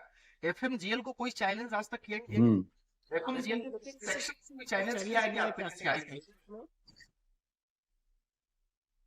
3 चीजें हैं एफएमजीएल में जिसपे किसी भी दिन केस किया जा सकता था, लेकिन कोई आगे नहीं बढ़ रहा। सबसे पहले एफएमजीएल में 10 साल बोला गया टोटल ड्यूरेशन है टू क्वालिफाई, ये to complete the degree abroad. Next gazette में आया कि आपको नेक्स्ट 2 क्वालिफाई करना है।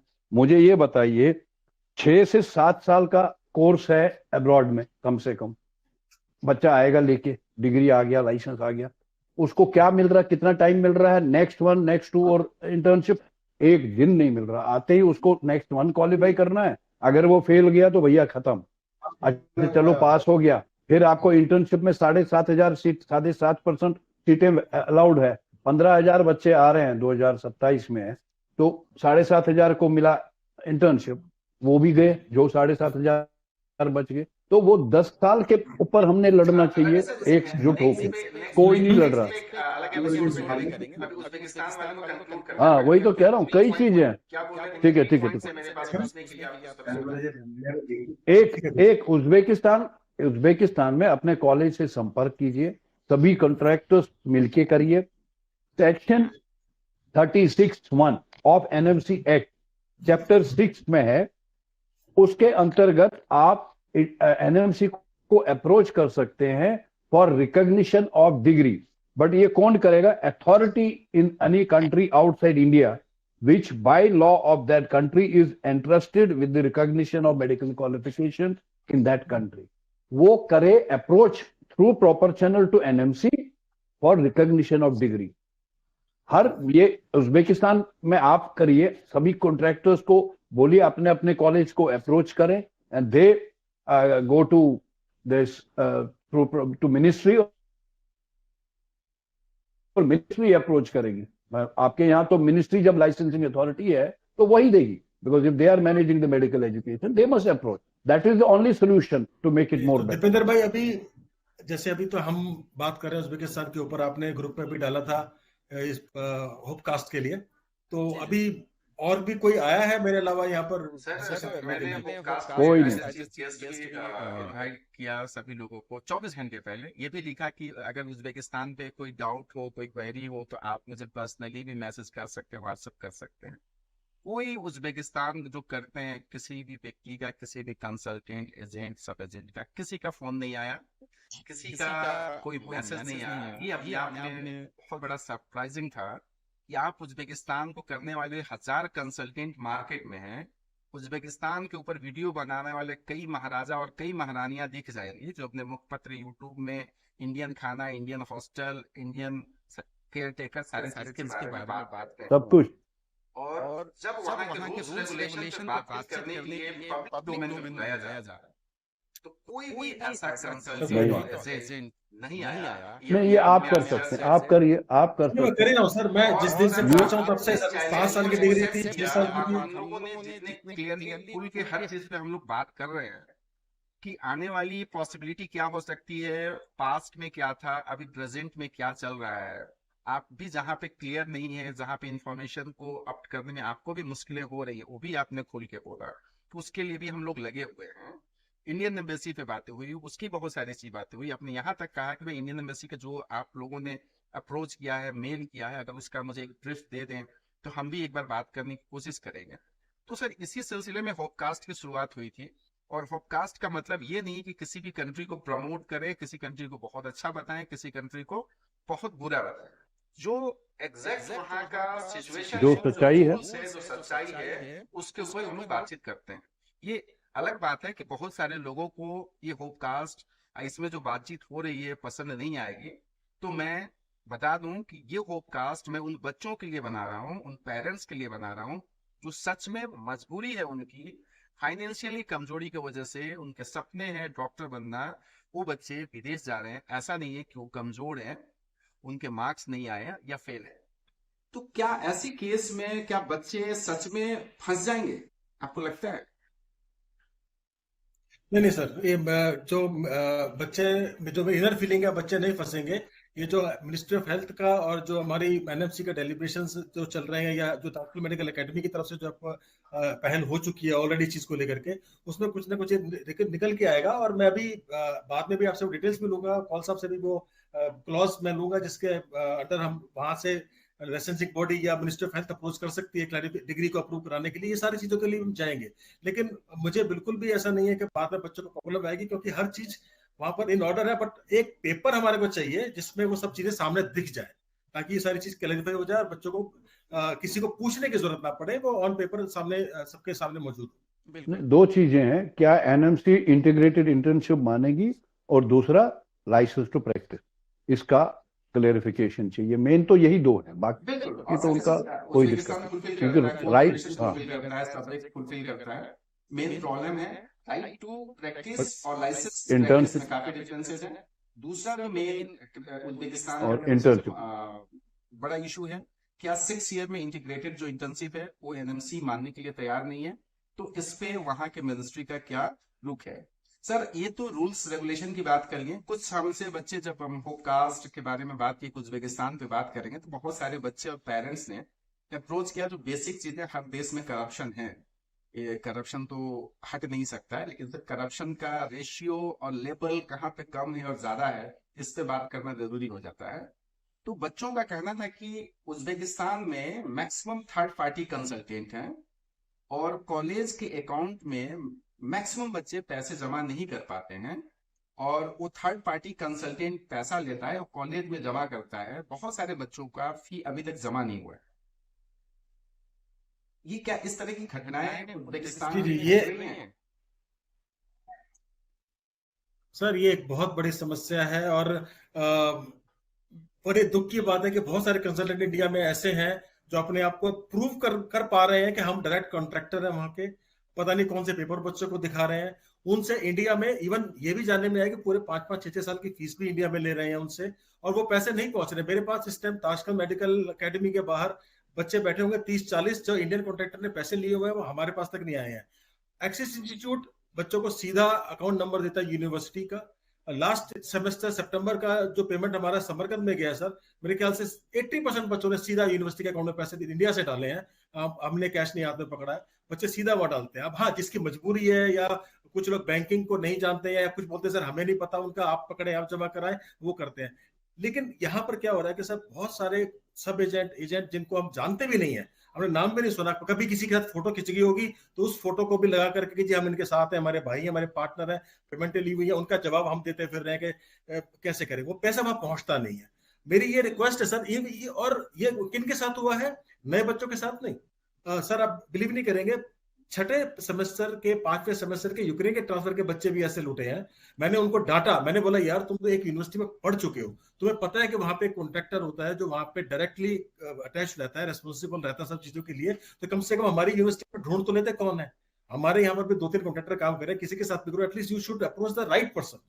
You are going to somewhere, somebody who is near your house or near your place, he is not able to entertain you properly, आपको proper guide भी नहीं कर पा रहा है, वहां पे भी टेक केयर नहीं करेगा, और यहाँ पे आपकी पेमेंट भी नहीं कर रहा है। एटलीस्ट पेमेंट करवा दो, आप काम किसी से भी करो। ये एक बहुत बड़ी समस्या है सर। बच्चों को मेरी ये एडवाइस है जैसे कि सर आपने बोला कि आप तास्कर किसी भी मेडिकल कॉलेज में एकेडमी के सामने 30 से 40 ऐसे बच्चे हैं जिनके कॉन्ट्रैक्टर या सब कॉन्ट्रैक्टर एजेंट ने पैसे ले लिया है और उनके पैसे कॉलेज तक नहीं पहुंचा है। अब तास्कर के वो कॉन्ट्रैक्टर है, कंसल्टेंट है, तो ये पता नहीं चल पाया कि ये 40 बच्चे किन किन कंसल्टेंट और एजेंटों के थ्रू यहाँ पे एडमिशन लिए हैं, और ऐसे केस में उन कंसल्टेंट और एजेंट के अगेंस्ट आपने या तास्कर मेडिकल इंस्टीट्यूट ने कोई एक्शन लिया क्या?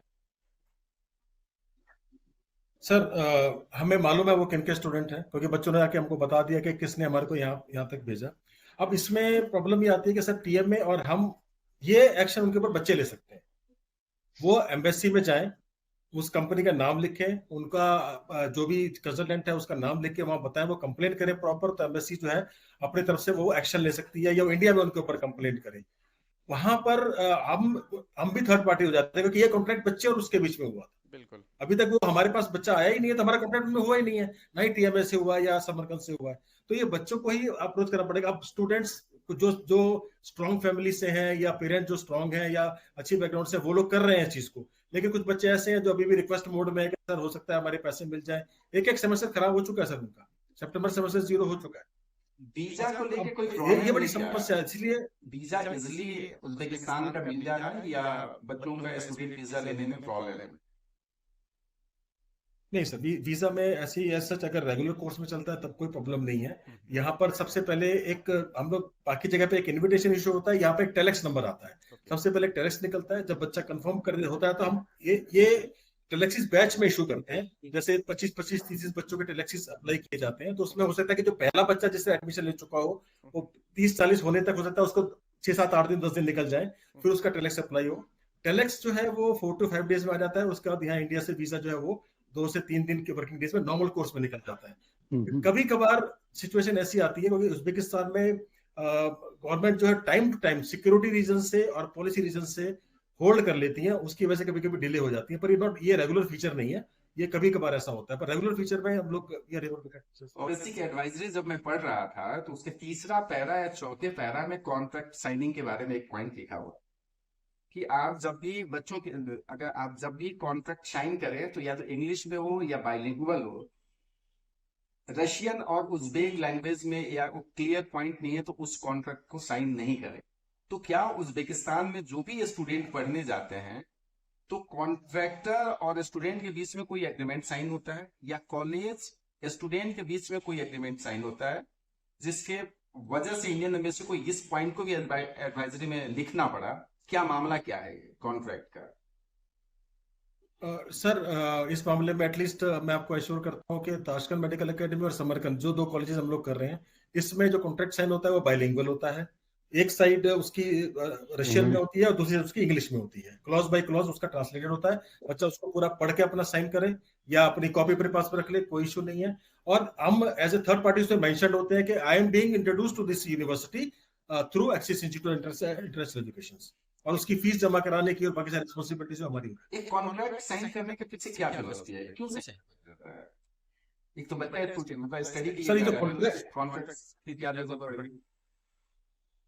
सर जब स्टूडेंट वहां पर जा रहा है तो उसको उस कंट्री के रूल्स और रेगुलेशन फॉलो करने हैं, अपनी फीस का प्रोटोकॉल फॉलो करना है, टाइमली अपनी फीस सबमिट करनी है।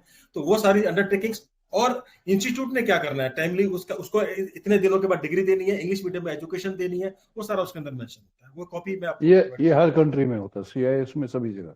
ठीक है। तो रवि सर, आप एमबीबीएस इन उज्बेकिस्तान में अपना फाइनल रिमार्क क्या देना चाहेंगे? एक सवाल और पूछना था मुझे, अगर ठीक है, रविंद्र सिंह जी बिल्कुल। मान लें। हाँ बोलिए सर।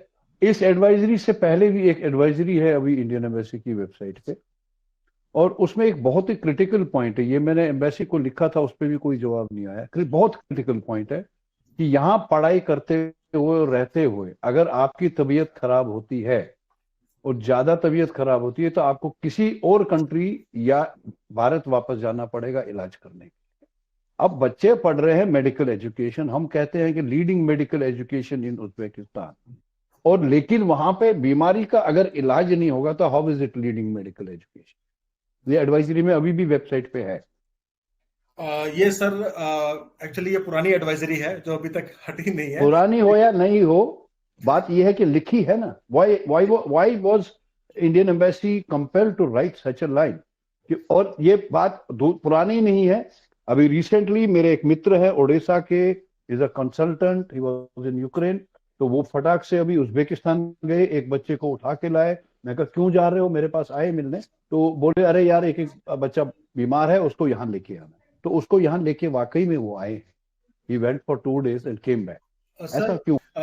फैमिली जो है वो बहुत पैनिक करती है कि नहीं हमारे बच्चे को यहाँ भेज दो, वहां पे नहीं करा सकते, या हम वहां पे ये टाइम लग रहा है, कुछ है। अब जैसे एक बच्ची थी जिसका अभी लास्ट मंथ में एक एक्सीडेंट हो गया रोड पे, तो पेरेंट्स ने डिसाइड, दोनों ऑप्शंस थे कि वहां पर करेंगे, इंडिया लेकर के जाएंगे। अब पेरेंट्स ये देखते हैं कि सर जब तक बच्चा वहां पर है, उसका इलाज चल रहा है, तो हमें भी वहां पर रहना है, कॉस्ट बेनिफिट वो सारी कैलकुलेशंस करते हैं, तो इंडिया में ले बुला आते ले हैं। तो हाँ, अदरवाइज ऐसा अभी तक सर, जो मेरा अपना एक्सपीरियंस आपको मैंने पूरा बताया कि पूरा कोविड पीरियड हमने वहां पे काम किया, बच्चे बीमार भी हुए, ठीक भी हुए, सारे वही हैं। और 2 सर्जरीज हम ऑलरेडी हमने फेस कर रखी है वहां पर। भगवान ना करे आगे कुछ देखें, अभी भी कुछ कुछ प्रॉब्लम चल रही है वहां पे, तो बच्चों को हम वहीं पर आइसोलेशन में रख के, जैसे उनका हम इलाज कर रहे हैं, सब कुछ हो रहा है, तो वापस नहीं। लेकिन कुछ कुछ केसेस में ऐसा हो जाता है जहां पर हमें लगता है कि रेस्पॉन्सिबिलिटी और एक्स्ट्रा डालनी पड़ेगी इसके ऊपर, या इसको और ध्यान ज्यादा देना पड़ेगा, और फैमिली की तरफ से कोई आ नहीं पा रहा है यहाँ पर उस चीज को लेकर के, तो फिर वो बच्चा रेफर वापस जा करना सकता है। तो इसको कंक्लूड करते हैं। और इंडियन एम्बेसी ने ये लिखा हुआ है। हाँ बिल्कुल बिल्कुल। सर अब लिखित में और प्रैक्टिकल में भी कभी कभी काफी फर्क आता है, मैं तो आपको बता रहा हूँ जो हमारा प्रैक्टिकल मैं एक्सपीरियंस वो है। समझ रहा हूँ, ठीक है। समझ रहा हूँ। रविंद्र सर, फाइनल आप क्या बच्चों से करना चाहेंगे जो उज्बेकिस्तान में एमबीबीएस करना चाहते हैं या जाना चाहते हैं? सर जो मेरा सब जो हमने कई कंट्रीज में काम किया सर, अब हमने कॉन्सेंट्रेट उज्बेकिस्तान पे कर रहे हैं। सबसे ज्यादा बढ़िया जो हमें यहाँ पे लगा है वो यहाँ का प्रैक्टिकल एक्सपोजर है सर। बच्चा जो अगर चाहे, देखिए तो 2 तरह के बच्चे हमारे पास पढ़ने आते हैं, आप भी बच्चों को भेज ही रहे हैं। एक वो है जिसने डॉक्टर बनना ही बनना है प्रॉपर तरीके से, और एक वो है जो टाइम पास के लिए जा रहा है। बहुत बच्चे ऐसे हैं जो अपना कि ठीक है हमारे पास आएंगे, डिग्री मिलेगी, ठीक है, कुछ नहीं, तो उनके लिए मैं नहीं कह रहा हूँ। लेकिन जो डॉक्टर बनना चाहता है वो यहाँ पर सर एक बहुत अच्छा मौका है, एक बहुत अच्छा प्लेटफॉर्म है प्रैक्टिकल एक्सपोजर लेने का। ये जो क्वेश्चंस थे हमारे एफएमजीएल को लेके, ये डिफरेंट है, लेकिन यहाँ पर जो प्रैक्टिकल एक्सपोजर है सर, हमारे बच्चे, बहुत सारे कंट्री में मरीज को हाथ भी लगाने नहीं दिया जाता, हमारे बच्चे ओपीडी जाते हैं, बच्चों को जो है प्रॉपर दिखाया जाता है कैसे ट्रीट करना है। इसके बाद बच्चे सर्जरी में जाते हैं, सर्जरी विटनेस करते हैं, डॉक्टर के साथ खड़े होते हैं, they are not allowed to perform any surgery, but they are able to witness their surgery. बहुत अच्छा एक्सपोजर है। इसके बाद में जो हमारे सीनियर टीचर्स हैं, जो अच्छे लेवल के डॉक्टर्स हैं, वो शाम के टाइम पे 6, 7, 8 बजे के बाद जब अपना क्लिनिक में बैठते हैं, तो वो बच्चों को बोलते हैं कि अगर आप चाहते हो तो आप आए हमारे साथ क्लिनिक में बैठे, देखें पेशेंट को कैसे ट्रीट करते हैं। बस ये एक बहुत अच्छी फैसिलिटी यहाँ पर, अगर बच्चा चाहे तो इसको लेकर के अपनी क्लिनिकल स्किल्स को बहुत अच्छे तरीके से डेवलप कर सकता है। ये मुझे हमारे अगल बगल में कंट्री वहां नहीं मिली, और हमारे बहुत सारे ट्रांसफर के बच्चे जो बाहर से आए वो कह रहे थे कि सर ये चीज हमारे कंट्री में नहीं थी, यहाँ पर आके हमारे को ये बड़ा अच्छा लगा। ये बच्चों से भी फीडबैक मिला हमें, हमने खुद भी देखा। और एक मैंने डिफरेंस देखा हमारे पड़ोसी देश हैं उनसे, कि यहाँ पर इवन जो एडमिनिस्ट्रेटिव पोस्ट हैं, अब चलिए रेक्टर हो गया, वाइस रेक्टर हो गया, डीन हो गया, डिप्टी डीन हो गया, ये सब हो गए। हेड इंटरनेशनल डिपार्टमेंट जो है वो जरूरी नहीं है कि वो डॉक्टर हो, वो भी टॉप लेवल के सर्जन है। अच्छी बड़ी बड़ी सर्जरी परफॉर्म करते हैं। समरकंद स्टेट मेडिकल यूनिवर्सिटी 2020 में जो डीन थे डॉक्टर मसूद सर, 14 साल टॉप क्लास न्यूरो सर्जन, और 14 साल हो गए उनको पीएचडी की हो न्यूरो सर्जरी में। तो इस लेवल के अगर टीचर्स बच्चों को मिले और बच्चा उनका जो है अपना गुरु बना ले, तो सर वो अच्छी एजुकेशन लेके निकल सकता है। रवि सर, आप क्या कहना तो चाहेंगे? होप आप रूल्स रेगुलेशन एडवाइजरी और दो आपको चीजें, जवाब होप नहीं मिला, इसके बीच में आप एमबीबीएस इन उज्बेकिस्तान में आपका क्या कहना है? देखिए, जिस बच्चे को जाना होगा उसको मैं भेजने को तैयार हूं, बट वो जो कहते हैं कि मार्केटिंग करना, वो तब मैं करूंगा जब क्लियरिटी आएगी FMGL gazette versus Uzbek MBBS in Uzbekistan पे।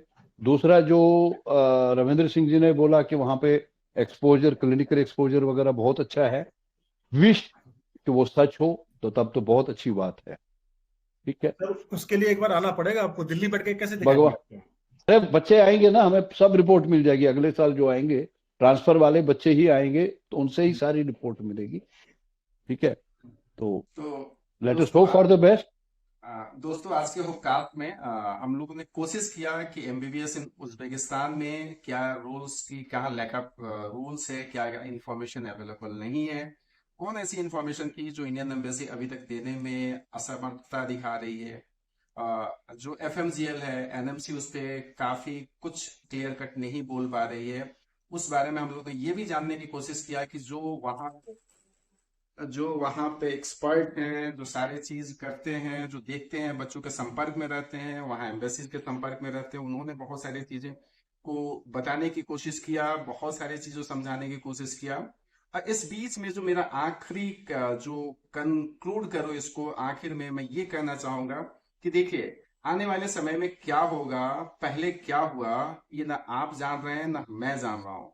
प्रेजेंट सिचुएशन में उन हर बच्चों को या उन हर पेरेंट्स को जो अपने बच्चों को डॉक्टर बनाना चाह रहे हैं और विदेश में भेजना चाह रहे हैं, तो खास करके कुछ जो रूल्स हैं जो मैंडेटरी हो जाता है, लाइसेंस टू प्रैक्टिस, वहां पे इंटर्नशिप, क्लिनिकल एक्सपोजर कैसा है, क्या आपको हॉस्पिटल ड्यूटी में लगाया जाता है, क्या आपको वहां पे मरीज को ऑपरेट करने दिया जाता है फाइनल ईयर में इंटर्नशिप में, ये तमाम तरह की चीजों को पहले आप देख लें, फिर तय करें कि हम किस कंट्री में एमबीबीएस करने जाएं। अगर आप उज्बेकिस्तान में जाना चाहते हैं तो आप एफएमजीएल को भी देख लें, इस वीडियो को भी देख लें, इंडियन एम्बेसीज के जो एडवाइजरी है उसको देख लें। अगर आपको लगता है कि आप सारी पूरी तरह से सेटिस्फाइड है और पूरी तरह से सिक्योर्ड है, तो आप जाइए, एडमिशन लीजिए। अगर आपको लगता है कि नहीं, आपका एफएमजीएल से और इंडियन एम्बेसी के एडवाइजरी से कंट्राडिक्ट दोनों चीज हो रही है, तो आपके ऊपर ये तय करने के लिए मैं छोड़ देता हूं कि आगे आप क्या करेंगे। और आप लोगों ने समय निकाला और अच्छे हेल्दी बातचीत हुई, रूल्स पे बात हुई, वहां के एजुकेशन सिस्टम पे बात हुआ।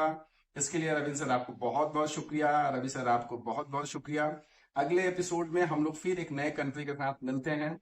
अगर तब तक मेरा चैनल आप सब्सक्राइब नहीं किए हैं, प्लीज कर लीजिए। आप अगला किस कंट्री पे सुनना चाहते हैं या आप कमेंट कर सकते हैं, मैसेज कर सकते हैं। अदरवाइज मैं वो कास्ट करने से 24 घंटे पहले आपको नोटिफाई जरूर कर। Thank you.